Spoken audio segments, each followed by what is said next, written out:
Hello guys, বাপের বাড়িতে আমার এটা দ্বিতীয় দিন ছিল। প্রথম দিনের ভিডিও আমি দেওয়া আছে, আপনারা ইচ্ছে করলে দেখতে পারেন।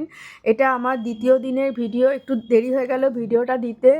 আমি একটু গ্রাম বাংলার সাথে আপনাদের পরিচয় করাতে চাই। আমরা তো শহরে মানুষ, যারা গ্রাম থেকে দেখেন তারা তো জানেনই গ্রাম বাংলার পরিবেশ কত ভালো লাগে।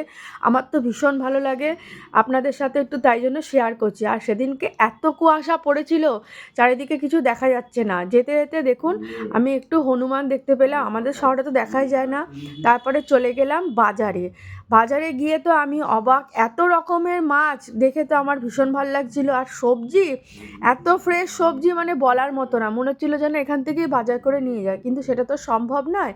আর টুকটাক একটু মা বলেছিল বাজার থেকে আনতে, তাই আমি একটু টুকটাক বাজার করছি। দেখুন বাজারের দাম টাম জিজ্ঞেস করছি কত কী, দেখলাম অনেক আমাদের শহরের থেকে ওখানে বেশ সস্তাই আছে।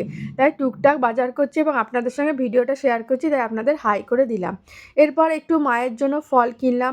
মায়ের কাছে এসছি, মাকে একটু ফল খাওয়াবো না, সেটা তো হয় না। মনের তো ইচ্ছা অনেক কিছুই থাকে, কিন্তু সবসময় তো হয়ে ওঠে না। তাই মায়ের কাছে এসে আমি যতটা পারি মায়ের জন্য করার চেষ্টা করি।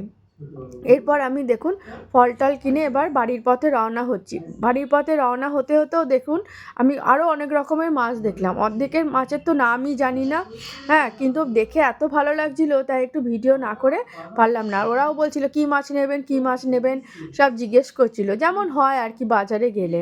তারপর বাড়িতে এসে দেখলাম মা পুজো করছে, ওই জন্য মাকে কোনো ডিস্টার্ব করলাম না।